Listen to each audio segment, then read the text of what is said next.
Lectura del Santo Evangelio según San Lucas. En aquel tiempo los fariseos preguntaron a Jesús: ¿cuándo va a llegar el reino de Dios?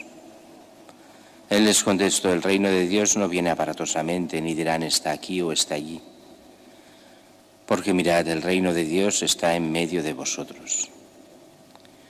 Dijo a sus discípulos: vendrán días en que desearéis ver un solo día del Hijo del Hombre, y no lo veréis. Entonces se os dirá: está aquí o está allí, no vayáis ni corráis detrás. Pues como el fulgor del relámpago brilla de un extremo al otro del cielo, así será el Hijo del Hombre en su día. Pero primero es necesario que padezca mucho y sea reprobado por esta generación.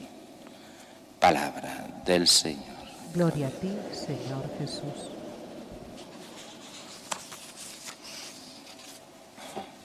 La primera lectura de hoy es una carta que todos conocéis, muy curiosa. Una carta nada corta, de un capítulo. Hemos leído buena parte de esta carta, que hace San Pablo a Filemón. Filemón es un personaje del que solo sabemos esta carta, pero que nos dice en el fondo San Pablo que fue él el que, bueno, siempre es el Señor el que convierte, pero por medio de Pablo, que convirtió a la fe a Filemón. Y en ese momento en el que se encuentra cuando escribe esta carta, está en la cárcel, San Pablo, y allí en la cárcel ha conocido a este Onésimo, que era un esclavo de Filemón, un esclavo que no sabemos lo que hizo, si robó al jefe, al dueño, que no se sabe qué, pero que acabó en la cárcel, o sea que algo hizo.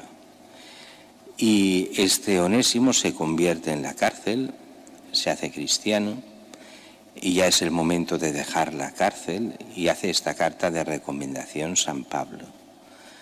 Una carta en la cual le pide a Filemón que lo perdone, no solo eso, que lo acoja como a un hermano, no como a un esclavo. Y que si algo tiene que pagar, que lo ponga en la cuenta de Pablo, que es más lo que debe él a Pablo que lo que pueda deber Onésimo a Filemón.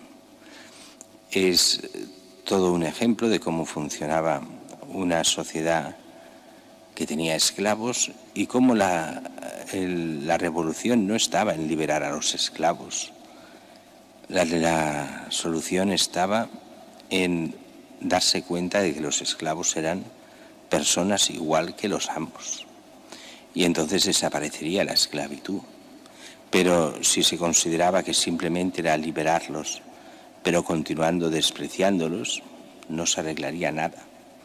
Además, una sociedad esclavista necesita prepararse para liberar a los esclavos, porque si no lo único que hacías era dejarlos en la calle y que se murieran de hambre. Lo que necesitaban era cambio real de mentalidad, que es lo que la Iglesia fue haciendo poco a poco hasta que consiguió esta liberación así de los esclavos. Y en nuestra sociedad, aunque hay otro tipo de esclavos, porque continúa habiendo esclavos en nuestra sociedad de muchísimos tipos, basta ver los esclavos sexuales o esclavas sexuales que está lleno nuestro país. A otro tipo de esclavitudes depende de qué tipos de trabajo puedan haber en algunos casos muy específicos, pero el aprovecharse de los demás continúa también en nuestro tiempo. ¿Cómo se cura todo eso? Cambiando la mentalidad. Mientras se consideren ciertos trabajos como normales, los esclavos sexuales sean normales, entonces vamos mal.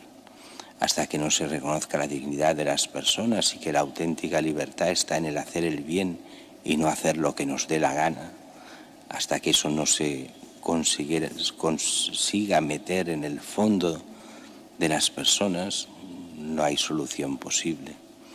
Por eso lo primero es reconocer la dignidad humana, una dignidad que viene de Dios y que viniendo de Dios lo que busca es el bien de todos los hombres en la voluntad de Dios, no en el libertinaje, que es lo que nos lleva a un mundo donde lo único que cuenta es el dinero. Pues si lo que único cuenta es el dinero, el libertinaje, va al mismo nivel. Por eso el amor de Dios ha de entrar. Si no entra, no hay solución. La gente piensa que cambiando 4 leyes se arreglan las cosas. No son las leyes solo lo que han de cambiar, sino la mentalidad de los que gobiernan y de los gobernados. Mientras que el Evangelio de hoy es este Evangelio que recordemos que estamos ya casi en el final del año litúrgico y se nos habla del reino de Dios, del final de los tiempos. Y algunos fariseos preguntan, ¿cuándo va a llegar el reino de Dios? Claro, aquí los fariseos preguntan, pero no entienden nada del reino de Dios.